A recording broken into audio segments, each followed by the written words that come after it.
Bonjour et bienvenue à notre étude du jeudi matin. Cette semaine, nous allons essayer d'aborder la paracha et en même temps un événement, une date importante dans le calendrier qu'on vient de dépasser, le 19, le 20 qui se lève.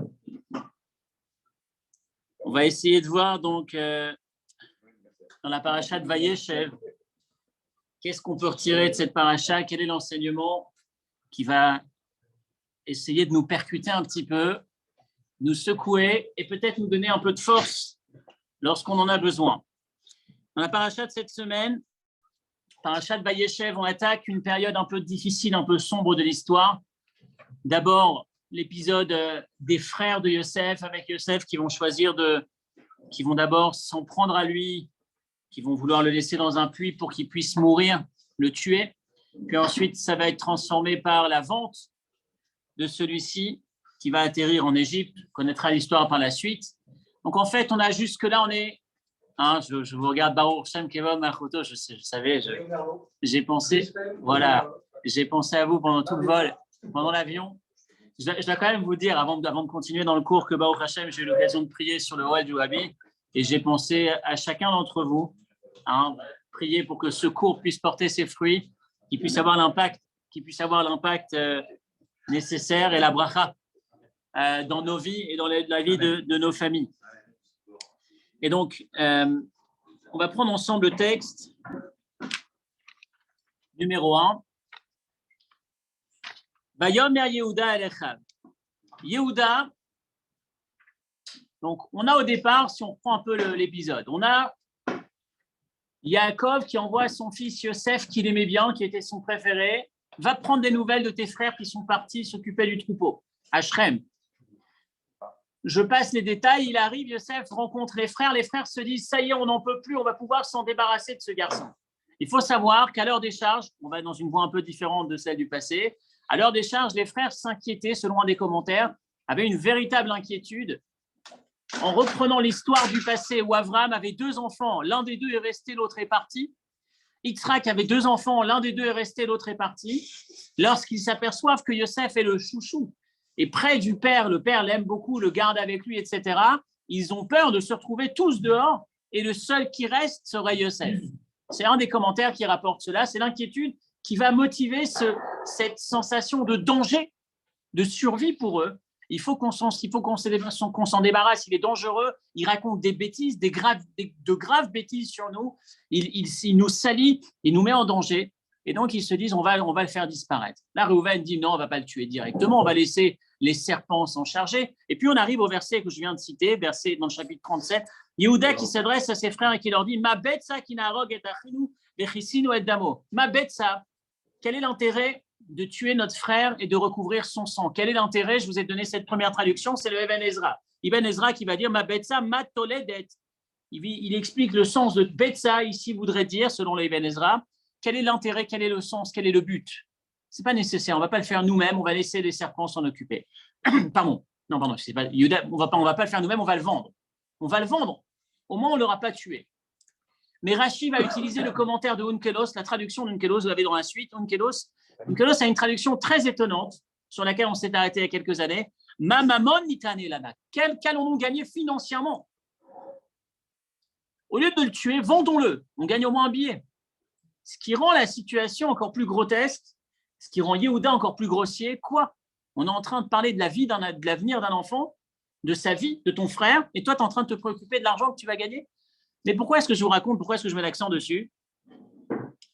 Parce qu'à partir de là, dans la paracha, accrochez-vous, et ça va jusqu'à la fin de l'histoire, enfin, il y a certains qui l'ont déjà en tête, parce ces dernières semaines, on révisé les cours des années précédentes sur Vayetse, Vayishlach, Vayeshev, Miketz, tout ce passage de la Torah, tout ce passage du Chumash Bereshit. Mais à partir de cette paracha, on va avoir une scission, une division qui va nous accompagner jusque la fin des temps. On a Yosef d'un côté, et on a Yehuda de l'autre. Et je dis bien jusque la fin des temps. On a ces 2 forces, ces 2 grandes forces, ces 2 puissances, on va dire, et on va le voir à plusieurs points, plusieurs étapes dans l'histoire, plusieurs temps dans l'histoire du peuple juif, où il y a d'un côté Yosef, d'un côté Yehuda. Prenons-le à ce stade. À ce stade dans la paracha de cette semaine, Yehuda est ce chef qui se plante à chaque fois. Yosef est ce chef en devenir. Il n'est pas encore chef à ce stade, mais il rêve d'être chef. Il fait des rêves comme quoi il est chef. Et il va devenir ce chef. Mais partout où Yehuda échoue, Yosef réussit et avec une belle longueur d'avance, une grande avance par rapport à Yehuda. Et je développe. Donc à ce stade, on a un Yehuda qui est le chef. Regardez comment on va traduire, c'est très beau cette phrase. Il va se tourner vers ses frères. Regardez, Vaishmeu Echav. Il est écrit dans le Rashi qui suit, dans la référence qui suit.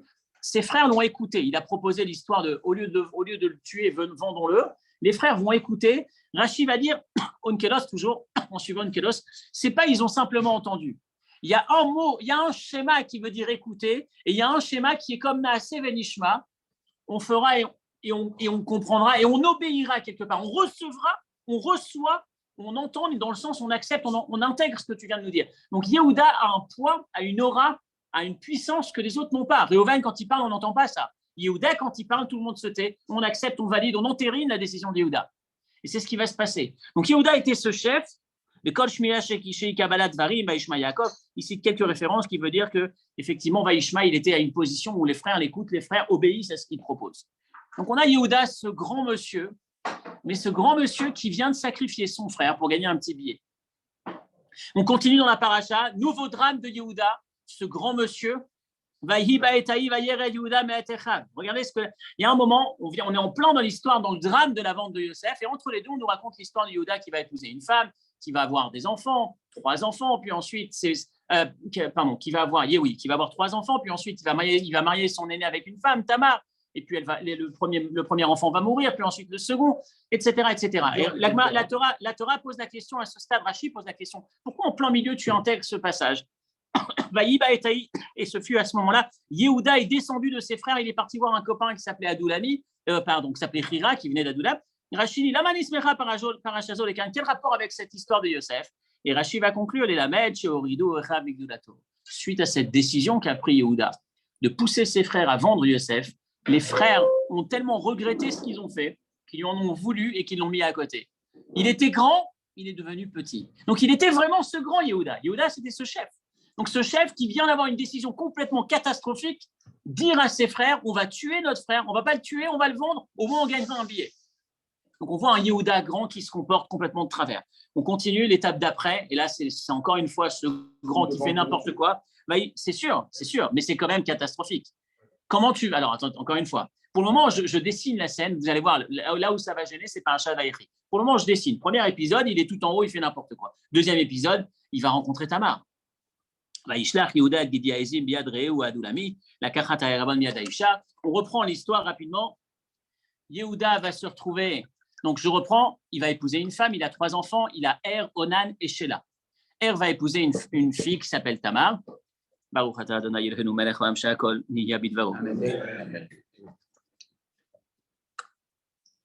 Ils vivent quelque temps ensemble et Er va mourir. Plus tard, elle va épouser Onan, le deuxième frère. Ils vivent quelque temps ensemble et Onan va mourir. Shelah est encore jeune. Yehuda va lui dire, écoute, on va patienter un peu.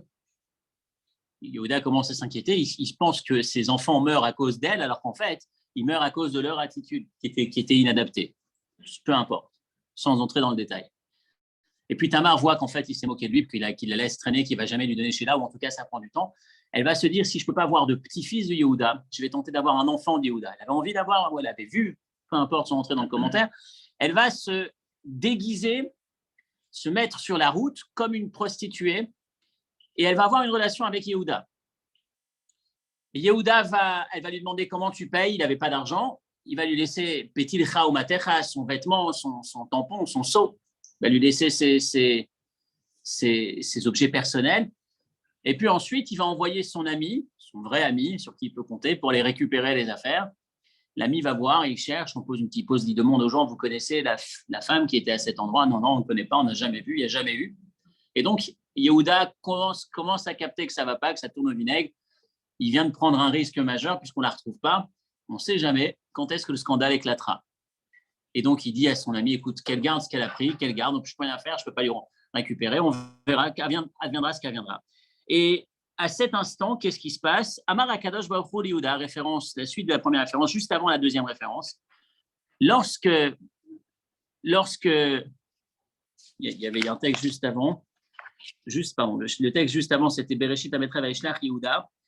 Comme Rashi va dire, comme il a trompé son père, la fin de l'histoire, c'est qu'ils vont égorger un animal, ils vont tremper son vêtement dans le sang de l'animal, il va dire à son père, voilà ce qu'on a retrouvé. Et donc Rashi va dire, les fils chez Rima Yehuda et Aviv Bigdizim, Yehuda a trompé son père avec un animal égorgé, et bien, Rimou Gam Bigdizim, le même animal, c'est celui avec lequel on va le tromper, on va le trahir puisqu'il était censé donner cet animal à cette dame, et finalement, il ne va pas pouvoir lui donner. Puis ensuite, il devait la payer pour récupérer le gage. Ensuite, deuxième étape, quand Tamar va être... Bon, je continue, excusez-moi pour ceux qui n'ont pas l'histoire en tête, c'est un peu décousu. Donc, Tamar reste chez elle, quelques temps plus tard, elle est enceinte. On pose la question d'où elle est enceinte, elle est censée être célibataire, elle vit avec personne. On va voir le Rav. Rav, qu'est-ce qu'on fait? Tamar, la fille de ce grand prêtre, cette grande famille, on la trouve enceinte.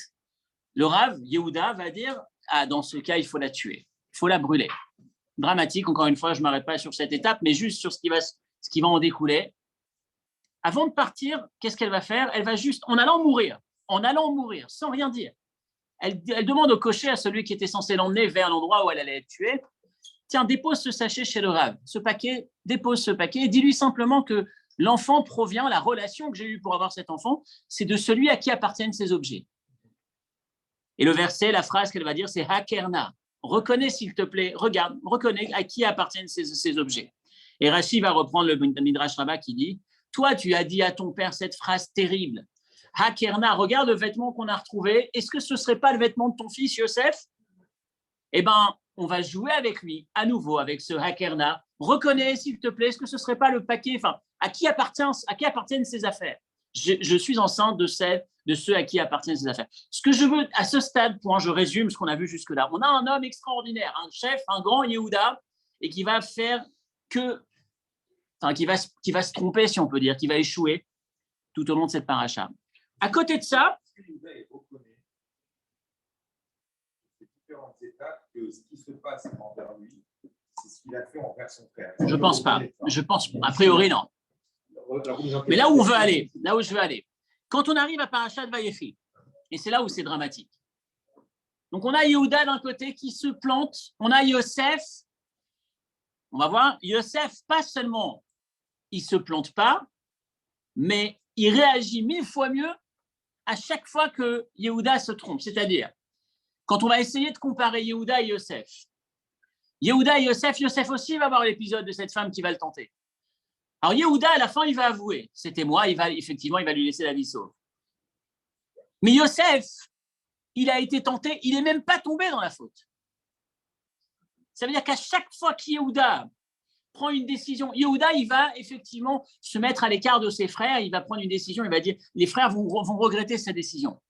Mais Yosef, il va pardonner à tous ses frères, ne pas leur en vouloir, jamais dire un mot de travers avec tout ce qu'il a subi. Donc on voit que Yosef est 1000 fois mieux qu'Yehuda. On a l'impression que l'avenir, c'est censé être Yosef, c'est pas Yehuda. On arrive à Parashat Vayechi, Yaakov s'apprête à mourir dans ses derniers instants, il bénit ses enfants, et qu'est-ce qu'il donne comme bracha? Il donne une bracha à chacun de ses enfants. On arrive à Yehuda, bracha ou peu importe, on arrive à Yehuda, et là il va lui dire, Lo Yasur, référence numéro 2, Lo Yasur Shevet Yehuda, Umrokek Miben Raglav, Ad Kiavo Shilo. Qui est celui qui est l'avenir du peuple juif? Qui est celui qui aura la royauté? Qui est celui duquel descendra le roi David? Et ensuite, le Messie, le Mashiach, qui est un descendant du roi David. Qui est cet homme? Yehuda. Et là, on s'arrête, on se dit une seconde, il y a un problème. Pourquoi c'est Yehuda? Pourquoi ce ne serait pas Yosef? C'était Yosef qui avait toutes les clés, qui étaient... On va lire un peu les phrases d'après. Alors déjà, dans Sanhedrin, la Gemara nous dit, le Yasur Shevet Yehuda. Ceux qui descendront d'Yehuda, c'est tous les responsables de la période des exils que le peuple juif a enduré. Les chefs, les responsables de la communauté descendaient d'Yehuda. Ensuite, Mechokek, Miben Raglav, les enfants de Hillel qui étaient les princes, les chefs du Sanhedrin, qui étudiaient, qui enseignaient la Torah, etc. Et on a même un texte en bas sur au niveau d'Yecheskel qui dit que finalement, le texte prend effectivement tout ce qui s'est passé tout au long de l'histoire. Je vais reprendre rapidement les épisodes. On arrive à Moshe qui va se battre contre Amalek, il est accompagné de Hur et de Yehoshua. Hur qui descend de Kalev, qui descend de Yehuda. Et ensuite, Yehoshua qui descend de Yosef. Ensuite, on continue. Le peuple juif cherche un roi. Le premier roi, c'est Shaoul, qui descend de Yosef. Et puis ensuite, Shaoul, c'est temporaire. Qui est-ce qui va durer par la suite? Le roi de Yehuda, le roi David. Okay, ensuite, on continue. Quand Shlomo est mort, on a Rechavam et Yerovam qui vont se disputer. Yerovam qui est de Yosef, Rechavam qui vient de Yehuda. On continue. On a un temple temporaire avant d'avoir le temple définitif qui est à Shiloh, dans le terrain de Yosef, qui va rester 369 ans, mais le temple, les deux et le temple définitif du côté de Yehuda. Puis ensuite, dernière étape, lorsque on parle du Mashiach, on commence d'abord par parler du Mashiach ben Yosef, et enfin le Mashiach, celui qui emmènera le monde à sa destination finale, la reconstruction du Beth Amikdash, c'est encore une fois un descendant du roi David, de la tribu de Yehuda. Et là, on se pose la question, qu'est-ce qui s'est passé? On avait deux modèles, Yehuda et Yosef. On avait l'impression que Yosef était 1000 fois mieux que Yehuda. Et finalement, c'est Yehuda qui l'emporte, c'est Yehuda qui est le roi, c'est Yehuda qui est l'avenir. Et la question pour nous, c'est qu'est-ce que la Torah cherche à nous montrer quelque part? Si c'est eux qui ont été choisis, si c'est lui qui a été choisi comme étant le roi, c'est que quelque part, on doit s'inspirer de ce modèle. Quelle est l'inspiration? Qu'est-ce que la Torah, quelle image la Torah cherche à nous donner de celui qui est censé être le roi, de celui peut-être qu'on doit tendre, chercher à imiter? Vous avez ici, on continue juste dans la réflexion, la référence numéro 3. La réponse simple qu'on va avoir, c'est oui, mais il a fait tchouva. Référence numéro 3, Miteref Beni Alita, dans la bénédiction que Yaakov va donner à Yehuda, il va lui dire Miteref Beni Alita, Miteref, Teref, ça veut dire c'est vrai que c'est toi qui es venu me mentir, me sortir ces mensonges, Tarof, Toraf. Yosef a été dévoré par un animal, par une bête sauvage, alors qu'en vérité, tu étais à l'initiative de sa vente, etc. Beni Alita, mais finalement, Rashi va dire si l'acta est atzmecha, il s'apprêtait à le tuer, et en disant ma bête, ça, en parlant d'argent, finalement, tu as fait teshuva et tu as empêché la mort. On ne l'a pas tué, on l'a que vendu. Donc, c'est moins grave. Tu as fait teshuva. Ensuite, Rashi continue, quand on allait tuer Tamar, tu as aussi fait teshuva. Tu as dit tzadeka mimeni, c'est moi qui suis à l'initiative, on ne touche pas, il n'y a pas de raison qu'elle soit punie. Donc, tu as fait teshuva. Mais je pose la question, qu'est-ce qu'il faut choisir? Qu'est-ce qu'il vaut mieux choisir? La Gemara va dire dans Sanhedrin, Botsea berech niet Hashem. La suite de la référence de texte juste après. Kol hamevarech et botsea. Tout celui qui bénit, celui qui a été botsea. À qui ça fait référence? Rabbi Meir dit, ça fait référence à Yehuda qui a dit ma betsa. Botsea du mot betsa. Tout celui qui dit waouh, Yehuda, t'es extraordinaire. Je te bénis pour ce que tu as fait tes chouvas finalement. On allait tuer ton frère et grâce à toi, on ne l'a pas tué, on l'a vendu. Tu lui as sauvé la vie. Tu n'es pas en train de bénir. Le texte continue. Arezé Menaetz, tu es en train de maudire, tu es en train de salir, tu es en train de. C'est un drame ce qu'il a fait. Au lieu de le ramener chez son père, effectivement, il lui a sauvé la vie. Tu veux célébrer la joie. Waouh, c'est magnifique ce que tu as fait. On allait le tuer, on ne l'a pas tué. Mais si tu étais un vrai homme, un vrai mensch, tu aurais dû faire en sorte, pas simplement qu'il ne soit pas tué, mais qu'il ne soit pas vendu, qu'il soit ramené à la maison. Donc, il fait les choses à moitié finalement. Yehuda, il fait la moitié. Ben Ezra, il dit la maïs qui a gâteau par Tamar, le makom zéacham, Yosef, la friche, Bebassé Yosef, et Shetadonav, le Massouda Betaba.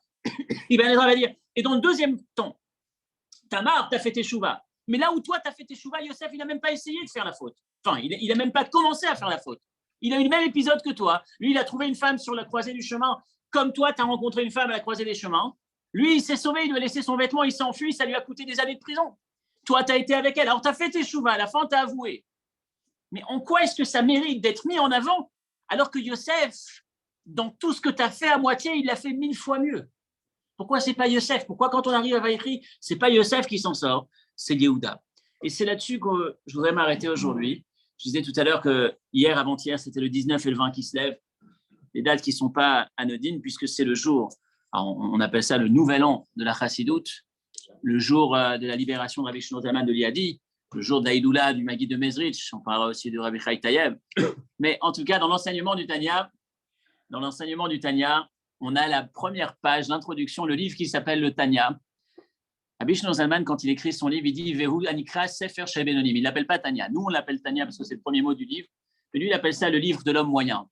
Et quand on y pense, le moyen, c'est le pire. Le moyen, non, un instant. Le moyen, c'est le pire. Je veux dire pourquoi. Qui a envie d'aller, celui qui construit sa maison, celui qui a n'importe quel projet demain, et il cherche un entrepreneur, et on lui dit, tiens, j'ai une adresse pour toi. j'ai celui-là, il est moyen.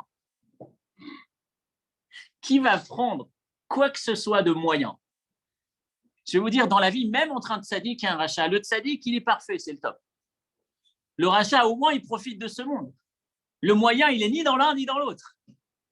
Qui cherche, qui voudrait être Benoni? Moyen. Moyen, c'est l'adjectif qui intéresse le moins. Tiens, tu vas acheter ce livre, cette lecture-là, moyen. C'est un bon livre, c'est un mauvais livre, mais c'est un livre moyen. Qui est-ce qui est attiré par le moyen? Pourquoi il appelle son livre Benoni? Et en fait, alors j'ai repensé dans mon étude de cette semaine, à certains moments variés de la journée, on va dire, à une série qu'on a étudiée il y a quelques temps, j'en parlais beaucoup, il y a 2 ans, c'était, je crois, de l'inquiétude à la quiétude, c'était probablement un peu avant le Covid.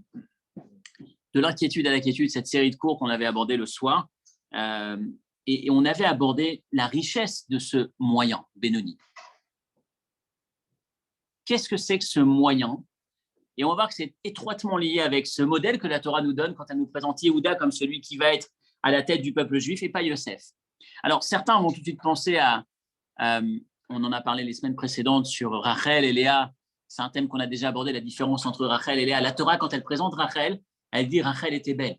La Torah, quand elle présente Léa, elle dit elle avait des yeux qui n'étaient pas beaux. Léa Rakot, elle avait des yeux tristes, ternes.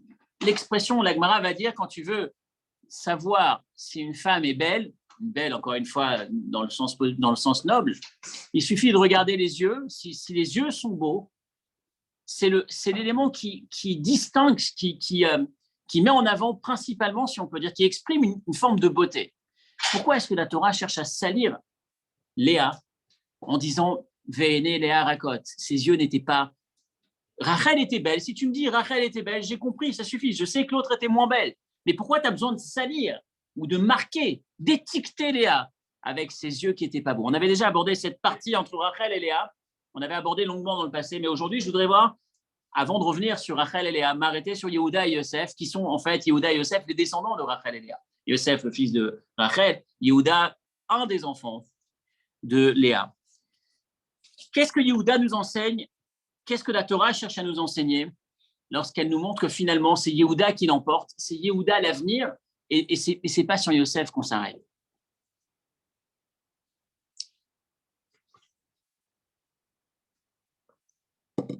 Si on reprend les attitudes de Yehuda, certes, à moitié, comme je disais tout à l'heure, on a l'impression que c'est des demi-mesures, des demi-améliorations, ça s'améliore, mais qu'un petit peu des petites réparations, mais il y a quelque chose de très grand en vérité. Si on reprend la deuxième partie, par exemple, dans l'épisode de Tamar, c'est encore plus flagrant. Tamar, on dépose ce paquet, fait déposer ce paquet chez Yehuda. Yehuda découvre que cette femme qu'il apprête qui va se faire tuer dans quelques instants, en fait, elle détient le secret le plus compromettant pour sa carrière. Et à cet instant, qu'est-ce qu'il va faire? Il avait une chose à faire.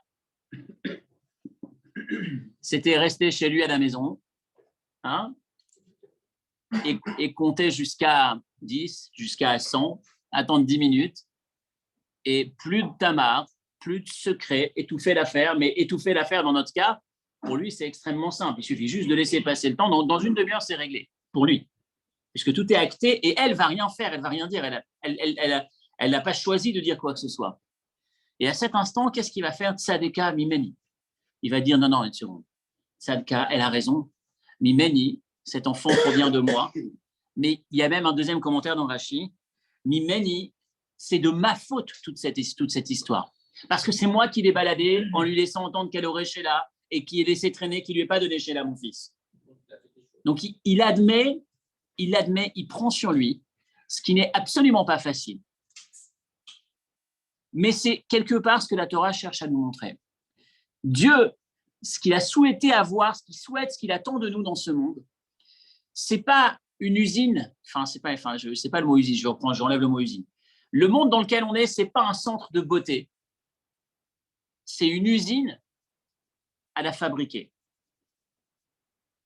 Yosef, représente d'une certaine manière, même si Yosef, ce n'est pas encore complètement ça, puisqu'il y a quand même cette teshuva avec Yosef, mais la branche Rachel, Yosef ou Binyamin, ou plutôt principalement Binyamin, mais dans le côté Yosef, c'est cette perfection, cette évolution dans la perfection. J'avance, je me parfais de mieux en mieux, de mieux en mieux.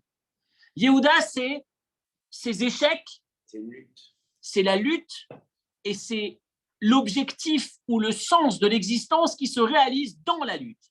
Ne pas considérer que la lutte, c'est un obstacle à mon aboutissement, mais la lutte fait partie, mais plus que fait partie, c'est le sens même de ce qui procure la satisfaction au créateur, ou le sens même du projet de la création, c'est de créer dans une imperfection, dans l'imperfection, arriver à créer, arriver à transformer cette imperfection et faire quelque chose de meilleur, de parfaire l'imperfection, et pas simplement de vivre dans la perfection. Regardez la référence numéro 4.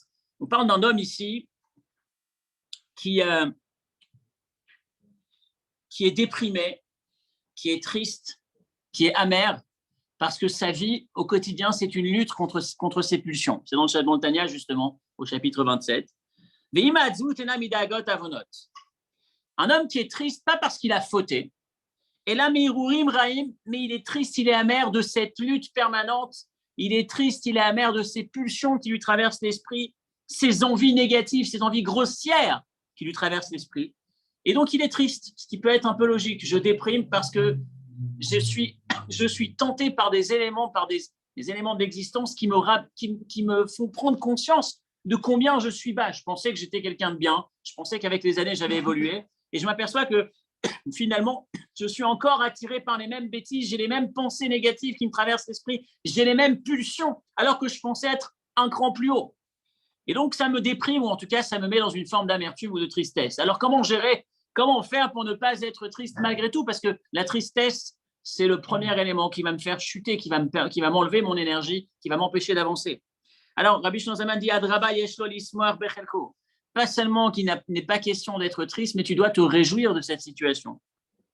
Pourquoi te réjouir? Que tu as eu envie, tu as eu une pulsion, et malgré tout, tu ne l'as pas réalisé. Ce qui compte sur Terre, c'est d'avoir réussi à vaincre cette pulsion. Ce n'est pas ce qui s'est passé dans ta tête. Le fait qu'une envie t'ait traversée, ce n'est pas ça qui te permet de te déterminer comme étant négatif.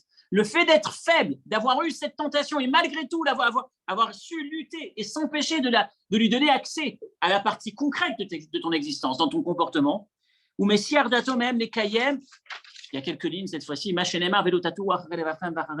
on lit dans le schéma tous les matins, il ne faut pas aller suivre, se détourner derrière ses yeux et son cœur. À qui on parle? De qui est-ce qu'on parle? Est-ce qu'on est en train de dire au tzaddik, tzaddik, ne tombe pas dans tes pulsions? Le tzaddik, il n'a pas de pulsions. Donc, on parle d'un être humain lambda, d'un être humain classique qui a des pulsions et qui allait tomber. Et finalement, vélo tatourou, quand je ne tombe pas, je suis en train d'accomplir la mitzvah qui est citée dans le schéma qu'on récite tous les jours. Et c'est exactement ça l'attitude de l'homme moyen. Le Benoni, l'homme moyen, va vodatam, c'est d'arriver à se dire, c'est vrai que j'ai cette pensée qui vient de me traverser l'esprit, elle s'est invitée, mais je ne la laisse pas s'installer en moi. Je ne laisse pas cette pensée me définir. Je suis autre chose que simplement la réalisation de cette pulsion. J'ai une pulsion, je ne suis pas cette pulsion. J'ai une pulsion qui a traversé mon esprit, j'ai une mauvaise pensée qui a traversé mon esprit. Je ne permets pas à cette pensée de définir la totalité de mon identité. Je suis quelqu'un d'autre, je vais faire autre chose que simplement la réaliser. Et ça, c'est un mérite extraordinaire, c'est ce que Dieu attend.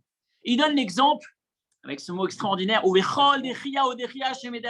à chaque fois que j'ai envie et que je repousse, à chaque fois que j'ai envie et que je repousse, alors à ce moment-là, au niveau d'Akadosh Baruch Hu, l'impact est extraordinaire. Il n'y a pas de quoi être triste.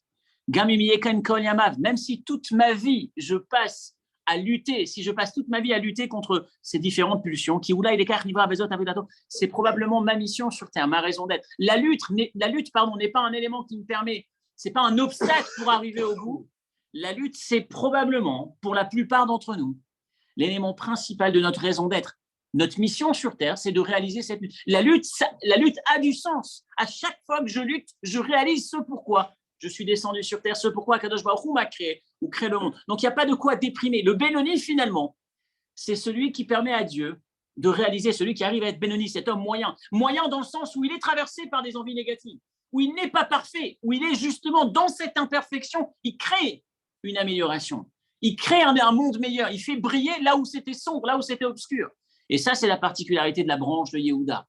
On continue. Michael Yehuda, il a cédé. Il n'a pas lutté seulement, il a cédé. Il a cédé, mais il a su réparer. Il a su réparer. Là, encore une fois, si on reprend, on va essayer d'avancer un tout petit peu plus loin. Quand il dit « ma bête, ça », quand il dit « allez, cherchons à gagner de l'argent », qu'est-ce qu'il est en train de faire? Il est en train de dire, on s'apprêtait à le laisser, on est envahi par une pulsion terrible. Pas une pulsion, mais en tout cas, on est envahi par un feu, on doit se défendre, on doit se venger, ce garçon est une menace pour nous, on ne peut pas le laisser vivre, il faut qu'on s'en débarrasse. Dès qu'il commence à faire intervenir son intellect, ma bête, ça, au fait, est-ce qu'on va gagner quelque chose de ça? Dès que tu commences à raisonner, tu stoppes le processus de l'élément qui n'était pas raisonnable avant. Pulsion, en tout cas, pas raisonnable. Ça provenait de quel élément, peu importe, si c'est un instinct de vengeance, de survie, de se défendre parce qu'on a l'impression qu'il constitue une véritable menace. Mais même si au départ, tu n'es pas encore parfait, parce que ma bête, ça, qu'est-ce qu'on va gagner de ça? C'est vrai que ce n'est pas encore parfait, mais c'est le début c'est le processus qui fait que dorénavant, tu commences à intégrer le raisonnement et tu vas ailleurs que simplement te laisser embarquer par cette émotion négative. Ça, c'est dans ma bête, ça. La deuxième partie, quand il arrive chez Tamar, prendre la responsabilité absolue, dire Tzadka mimeni, tout ce qu'il y a, pas simplement c'est moi l'homme qui était avec elle, mais en plus c'est de ma faute. Et c'est ça, c'est de là que descend Yehuda. C'est de là que descend le roi David. Le roi David, c'est un roi qui n'a pas la perfection, qui a justement, quand le prophète Nathan va venir le voir et lui dire tu as fauté avec Bathsheba. Khatat, t'as fauté. Il va prendre cette faute et il va en faire un livre de psaumes, le livre de louange à Dieu que personne n'a jamais écrit. Il va se dire parce que justement je traîne des casseroles, l'expression dans la Gemara, c'est Kupat Sheshratim. C'est un roi, c'est un être humain qui traîne une boîte de saleté derrière lui, d'insectes, en tout cas dans le sens des casseroles. Et c'est ce qui va lui permettre en permanence de travailler pour être meilleur, parce qu'il a conscience qu'il n'est pas arrivé avec la perfection. Et c'est ce message qu'Akadosh Baruch Hu nous envoie. Il y a l'exemple que donne Netanya toujours dans ce 27e chapitre. Il dit il y a deux types de bons plats. Et c'est intéressant de reprendre cette idée. Je pense que pour certains, c'est des idées que vous connaissez déjà. Il dit il y a deux types de bons plats sur Terre. Il y a le plat sucré, le plat doux naturellement. Et il y a le plat raffiné qui à la base était amer, mais qu'on a su travailler. Et ça devient une douceur aussi. Ça devient un bon mets, salé peut-être, mais en tout cas raffiné. Et qui parfois a plus de valeur. C'est un plat qui est nettement supérieur à celui qui est doux naturellement, parce que naturellement, il ne l'était pas. Mais la force de l'intervention de l'être humain dedans, c'est d'avoir su travailler cet ingrédient qui naturellement n'était spontané, seul n'était pas bon, mais à travers le travail, à travers mon intervention, j'en fais un mets beaucoup plus grand quelque part, beaucoup plus appréciable que celui qui naturellement était bon. Et c'est ce qu'il dit ici, Mat Amim, on parle de deux bons plats, derrière Machal, parce qu'il y a les deux choses. Il y a Midvarim, Harifim ou Chamoutsim, ce sont à la base des éléments qui sont amers, qui sont piquants.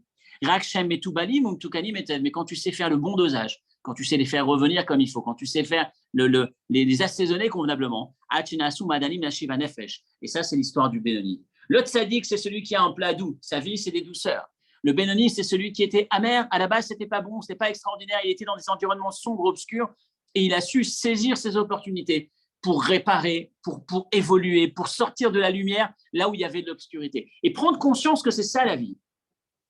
C'est pas évident. Prendre conscience que je ne cherche pas à atteindre une perfection, je ne cherche pas à imaginer que ma vie doit être perfection. Mais c'est dans l'imperfection, dans la réparation, dans la prise de conscience, dans l'acceptation de mes erreurs, en me disant effectivement j'ai failli ou j'ai carrément fait. Il y a les deux étapes. Là, on parle de celui qui est tenté et qui ne fait pas. Mais il y a aussi celui qui a fait et qui répare. Mais en se disant en permanence, mon objectif, c'est malgré cette réalité faible, il n'y a pas de fatalité dans cette réalité faible. Cette réalité faible, c'est une opportunité pour moi, pour justement améliorer, pour embellir, pour sortir grandi de cet épisode. Et c'est justement la particularité de ces yeux de Léa. Rachel, c'était le symbole, on le citait il y a quelques années, Rachel, c'est la même valeur numérique que Vaïdi, c'était la lumière. Rachel, c'est la beauté, Yaakov, c'est la beauté. Yaakov et Rachel, Yaakov voulait épouser Rachel parce qu'il aspirait à une société, à un avenir, à un peuple juif parfait. Et finalement, c'est avec Léa, et on va même ajouter un mot, à la fin de sa vie, Yaakov va vouloir être enterré auprès de Léa. Il va le dire, cette phrase qui est douloureuse. Il va dire, allez m'enterrer au caveau des patriarches, là où Abraham est enterré, là où Yitzhak est enterré. Et il ajoute cette phrase, Veshama kavarti et Léa. Là où Léa est enterrée, là où j'ai fait enterrer Léa. Je souhaite être enterré à côté de Léa. Il aurait pu dire, je souhaite être enterré à côté de Rachel. Rachel, cette femme pour qui il s'est tellement battu. Rachel qu'il aime tant. Rachel sur laquelle c'est tellement exprimé dans la Torah. L'amour qu'il lui portait. Léa, celle qui, en permanence, a l'impression que son mari ne l'aime pas. Léa va dire, Réhouven, Lévi, Shimon, Lévi, chaque enfant qu'elle va avoir, elle va systématiquement dire, à partir de là, maintenant que j'ai eu cet enfant, mon mari va se rapprocher de moi, mon mari va m'aimer, mon mari va habiter avec moi, etc., etc. Et c'est avec Léa qui va rester. Qu'est-ce qui se cache derrière? Voilà ce qui se cache, si on peut dire d'une certaine manière derrière, c'est que Yaakov va prendre conscience que l'avenir du peuple juif, c'est Léa. La moitié du peuple juif, six tribus, si on peut dire, la moitié des enfants juifs de Yaakov proviennent de Léa. On a chez Léa la royauté, on a chez Léa la Keuna, on a chez Léa tous les postes, on a le business, on a la Torah, on a tout chez Léa. Et finalement, alors que chez Abraham, il n'y avait pas tout le monde, chez Yitzhak, il n'y avait pas tout le monde, chez Yaakov, tout le monde est là. Mitato Shlema, tous ses enfants sont parfaits. Et c'est peut-être, d'une certaine manière, à ce moment-là, qu'Yaakov prend conscience que l'avenir se trouve chez Léa plus que chez Rachel. Autrement dit, qu'est-ce que je veux dire par là? Si on cherche à avoir la perfection, on ne l'a pas forcément. Mais si on admet que dans l'imperfection, le fait de chercher à se parfaire, c'est la finalité, là, effectivement, on arrive à trouver l'avenir. C'est chez Léa qu'on trouve cet avenir. Cette idée, là, on l'a dans la dernière référence ici. Écoutez Sichot, volume 35, à la page 152. Il y a deux manières de servir Dieu. Il y a celle qu'on appelle le tzaddik et celle qu'on appelle celle du Baal Tshuva. Et c'est la différence qui existe entre les enfants de Léa et les enfants de Rachel. À Seret HaShvatim, les 10 tribus étaient présentes dans la vente de Yosef. Ils ne sont pas des Yosef ou des Binyamin, des parfaits. Ils ne sont pas parfaits, puisqu'ils ont participé à cette terrible faute de vouloir vendre leurs frères. Mais le sujet de Léa, des enfants de Léa, c'est la Teshuvah. Comme le Midrash rapporte, Réhouven était le premier à faire Teshuvah. Patar Bitshuvah Trila. Cette différence qu'on trouve chez les enfants, ça provient des deux mamans. À la Bodat Tzadikim et Fator et Fatma Reblimum, Rachel, elle représente celle qui était belle d'aspect, belle d'apparence, celle qui était la beauté dans le sens aucun défaut dans son service divin. Et Léa, c'est la Teshuvah, elle avait les yeux elle pleurait parce qu'elle devait tomber avec Esav et finalement elle est en permanence en train d'améliorer, en train de réparer. Chez Zéounia, la Bria de Léa, le fait que Léa pleurait, Vézéou, Shenemar Biakov, Aya, avec Rachel, etc., etc. La fin de l'histoire, la fin de ce commentaire, c'est effectivement prendre conscience que l'objectif à atteindre, même lorsqu'on se lève le matin et qu'on voit qu'on n'est pas dans cette perfection, même lorsqu'on se dit, tiens, finalement, c'était pas ça, et je me sens encore à un niveau faible, je me sens encore dans un contexte faible, je me sens encore attiré par des zones qui sont encore sombres. Se rappeler que c'est exactement ça qu'Akadosh Baruch Hu apprécie, cette prise de conscience et le fait de ne pas se laisser tomber dedans. C'est l'avenir, c'est ce qu'Akadosh Baruch Hu attend. Et c'est ce message, d'une certaine manière, quand on a Yehuda qui l'emporte sur Yosef, encore une fois, selon cette étude, selon ce point de vue. J'ai deux histoires qui me viennent à l'esprit. La première, les deux, on les a déjà entendues, mais la première, c'est cette transformation qu'on a, le fait de prendre conscience, encore une fois, que c'est pas là où on a l'impression que la beauté se trouve, que la finalité se trouve. C'est l'histoire du Baal Shem Tov, je crois que on l'a raconté il n'y a pas très longtemps, au moment de Rosh Hashanah et Kippour, je crois, qui s'apprêtait à faire sa prière de Kol Nidre, ou en tout cas une prière importante dans l'année. Et il démarre pas la prière, il attend, on se pose la question pourquoi, et finalement on s'aperçoit qu'il va raconter par la suite qu'il y a un jeune homme qui venait d'entrer à la synagogue, qui n'avait pas fréquenté la synagogue depuis longtemps, qui s'était éloigné, qui s'était complètement oublié. Et en arrivant à la synagogue, le Baal Shem Tov passe et il entend qu'il était en train de dire à Dieu, tu sais que tout ce que tu as demandé de ne pas faire, je l'ai fait cette année. Comment est-ce que je peux me présenter vers toi? Comment est-ce que je peux prier dans ces conditions? Et donc, il disait, voilà, Dieu, voilà comment je vais prier. Je vais simplement énumérer la liste des fautes de tout ce que j'ai fait et que cela soit considéré comme une réparation, comme ma teshuva, si on peut dire, vis-à-vis de toi. Et le Baal Shem Tov qui va dire à ce moment-là, je voulais faire ma prière, mais ce n'était pas le moment. Le ciel était occupé à écouter la teshuva de cet homme. Et donc, j'ai attendu qu'il finisse sa prière, qu'il finisse sa teshuva, et je suis passé derrière lui. J'ai dit maintenant, c'est le moment de prier. On a l'impression que la prière du Baal Shem Tov, c'est la plus belle des prières. Comment est-ce qu'il peut y avoir mieux que ça? Et paradoxalement, c'est celui qui faute. C'est celui qui faute, celui qui est dans la faute, mais qui fait teshuva, qui admet qu'il a fait une erreur et qui prend sur lui d'essayer de réparer. Il ouvre les portes, il crée un effet extraordinaire dans le ciel. Donc, savoir apprécier cette approche-là, se dire que même si ce n'est pas parfait, même si ce n'est pas facile, on a des moments difficiles, mais dans ces difficultés, le fait d'arriver à sortir la tête haute, travailler, transformer, admettre et évoluer malgré tout, c'est un des points principaux, c'est probablement la mission de l'individu, et c'est lorsque le Tanya s'appelle le livre de l'homme moyen, c'est au côté homme moyen, c'est l'objectif, c'est la perfection atteignable par l'être humain, c'est l'objectif à se fixer. Et puis une dernière histoire assez forte aussi, dans ce contexte, pas directement lié, mais qui laisse encore entendre que les choses ne sont pas toujours comme on les imagine.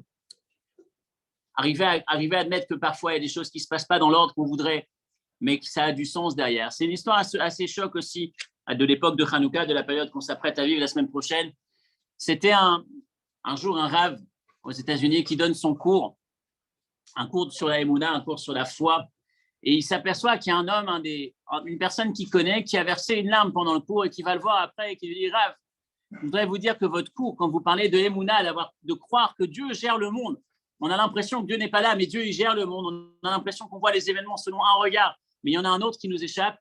Il me parle, vous ne pouvez pas imaginer combien. » Alors, le Rav est choqué parce que cet homme-là, c'est un homme qui appartient à la communauté conservative d'à côté, qui est le musicien, le chef d'orchestre de la communauté d'à côté. Il l'écoute, il lui dit « Raconte-moi. » Et l'homme lui dit « Voilà, j'ai passé des moments difficiles ces derniers temps. Malheureusement, un drame. J'étais marié avec 3 filles et ma femme a eu un accident de voiture. J'ai perdu 2 filles pendant cet accident. Et ma femme et ma fille étaient pendant un certain temps malades, puis se sont remises de leurs blessures. Et lorsque ça commençait un peu à repartir, ma femme ne s'est pas complètement remise de ce qui s'est passé.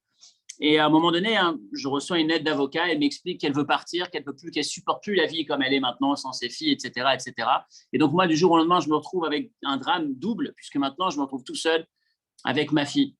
Et j'essaye un peu de lutter, je n'arrive plus. Un jour, je décide de commettre l'irréparable. Et je me dis, tiens, ce soir, je vais permettre à ma fille de passer un bon moment, le dernier beau moment de sa vie. Et puis ensuite, je rentrerai chez moi tranquillement, je mettrai un terme à ma vie. Et je vais dans un cinéma voir un beau film. En arrivant au cinéma, j'entends de la musique et je découvre que c'est Hanouka et qu'il y avait une Hanoukia, des chassidim qui étaient des jeunes Bachurim de la Yeshiva qui étaient là-bas et qui dansaient avec une musique, avec des beignets, etc., etc. Et ma fille, elle était tellement joyeuse. Je l'ai vue en train de regarder ses danses, assister à ce moment-là, que j'ai changé d'avis finalement. J'ai dit, je ne peux pas faire ça. Je suis rentré à la maison et j'ai continué ma vie comme avant. Donc, tu vois, il dit au rabbin, vous voyez, parfois, on orchestre, les choses sont orchestrées d'une certaine manière, mais il y a un Dieu derrière qui gère tout ça. Et le rav, quand il l'écoute, il lui dit, est-ce que tu peux me donner le nom du cinéma dans lequel tu étais? Est-ce que ce n'était pas dans telle ville et dans tel centre commercial? Il lui dit, mais d'où vous savez? Il lui dit, parce que je vais te raconter l'envers du décor, parce que tu ne connais pas. Il dit, on était avant Hanouka avec des collègues rabbins, des choufrim, on réfléchissait comment est-ce qu'on peut faire pour étendre l'action de Hanouka. Et on s'est dit que dans ce village, à côté de la grande ville dans laquelle je suis, il n'y a personne qui s'occupe, il n'y a rien qui est organisé pour Hanouka. Donc, j'ai pris les renseignements, j'ai demandé le centre commercial de cette ville. La dame au téléphone, elle me dit, il y a plusieurs centres commerciaux, lequel vous voulez? Alors, j'ai dit, bon, elle m'a dit, je lui ai dit, donnez-moi un nom. Le premier nom qu'elle sort, c'était un nom qui avait l'air d'être un grand centre commercial. J'ai dit, oui, c'est celui-là. On m'a donné l'adresse, je m'y suis rendu. Et lorsqu'on arrive là-bas avec les Bachourim, on s'aperçoit qu'il n'y a pas un seul magasin ouvert, alors qu'on est fin décembre. Comment est-ce que c'est possible? Et puis, les gens nous disent, mais vous ne savez pas, le centre a fait faillite, il n'y a plus rien. Et donc, je m'aperçois que tout ce que j'ai organisé, c'était pour rien. Mais en avançant un peu, je vois qu'il y a quand même un cinéma qui est ouvert. Donc, il y a une trentaine de personnes qui arrivent. Au lieu d'avoir des milliers de personnes dans un centre commercial à la veille des fêtes de fin d'année, il y a quand même quelques personnes. Je dis, écoute, les jeunes, les Bachourim qui étaient avec moi, ils n'ont pas eu tout ce qui s'est passé dans ma tête à ce moment-là, la déception, etc. Ils ont sorti la musique, ils ont sorti les beignets, ils ont fait comme si c'était l'événement de la soirée. Moi, je suis rentré chez moi avec cette sensation que j'avais pas fait, j'avais gâché, j'avais loupé cette soirée. Mais ce que je ne savais pas finalement, en écoutant ton histoire, c'est que je n'avais pas loupé cette soirée. C'est que tu étais venu ce soir et que le fait qu'on soit présent à ce moment-là, c'était justement pour te permettre d'arriver à prendre cette décision. Encore une fois, s'apercevoir que les conditions dans lesquelles on est, les conditions qui se présentent à nous, On a parfois un jugement, une analyse qui peut parfois nous emmener à penser que c'est pas comme on pensait, c'est pas ce qu'il fallait, on voudrait autre chose. Mais savoir que Akadosh Baruch Hu orchestre tout ça et que même si la perfection n'est pas présente, Akadosh Baruch Hu ne cherche pas. Il y avait une phrase que je voulais citer que j'ai pas retrouvée, mais je vais la trouver. Une phrase que j'ai beaucoup aimée dans le texte que je lis, c'est qu'Akadosh Baruch Hu ne cherche pas des talents nés, mais la naissance de talents. Faire naître des talents. Bon, la phrase n'est pas complètement faite, mais je pense que c'est la conclusion de cette étude, c'est d'être capable justement d'arriver à accepter, apprécier les conditions parfois qui sont parfois pas suffisamment belles comme on le voudrait, mais savoir qu'on a un rôle à jouer et que ça a énormément de sens. Shabbat Shalom et Hanouka Sameach. Il y a un Kaddish ou pas? Oui. Shabbat Shalom. Le cours est dédié pour la réfoua Shelema de Chaya. Shabbat Shalom. Non, c'est Chaya Simcha, Chaya Rivka Bat Yehudit, il me semble. Ah oui, c'est ça. Shabbat Shalom. Sophie Chaya Rivka Bat Yehudit.